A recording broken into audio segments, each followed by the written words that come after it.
The woman was home alone. Her boyfriend had gone out of town for the weekend, and she was enjoying a rare night in without his snoring. But as the evening wore on, she began to feel a little uneasy. That's because every night for the past month, she'd heard the same sound from the apartment above hers, a baby crying. The thing was, apartment 401 had been empty for years. The previous tenant had moved out over a decade ago, and no one had moved in since.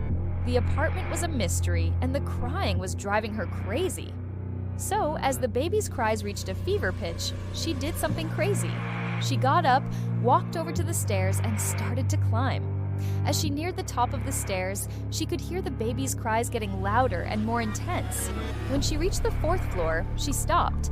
Taking a deep breath, she knocked on the door of apartment 401. No answer. Of course.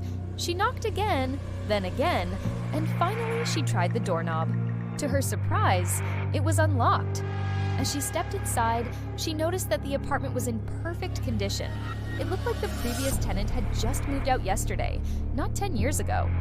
And then she saw it. In the middle of the apartment was a fully furnished nursery. There was a crib, a rocking chair, a changing table, and a bookshelf. And sitting in the middle of it all was a baby. The baby wasn't crying anymore. It was watching her. She took a step back, then another. She was frozen in fear. The baby didn't make a sound. It just stared at her with its big, black eyes. Then it did something that made her blood run cold. It started to crawl. The baby crawled towards her, towards the door. It stopped, looked back at her one last time, and then it vanished.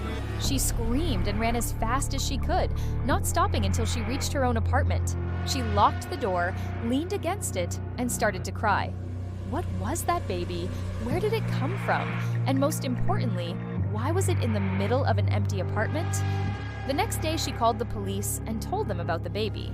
They came out, took a look around, and said that there was nothing they could do.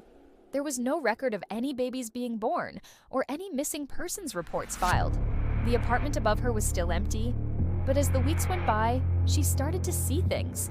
She saw toys in the hallway, a stroller in the stairwell, even a crib in her own apartment. At first, she thought she was going crazy, but then she realized that she wasn't alone. She was being watched, and whatever was watching her wanted her to know that it was there. One night, she heard the baby crying again. She got up, went to the stairs, and climbed. When she reached apartment 401, she turned the doorknob and walked inside. The apartment was empty. The nursery was gone. All that was left was a rocking chair in the middle of the room and a single rocking horse. And then she heard it.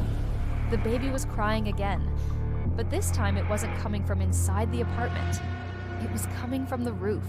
She went out onto the fire escape and started to climb. The baby's cries grew louder and louder until she could hear it clearly. It was a little girl, and she was all alone. The woman reached out and picked her up.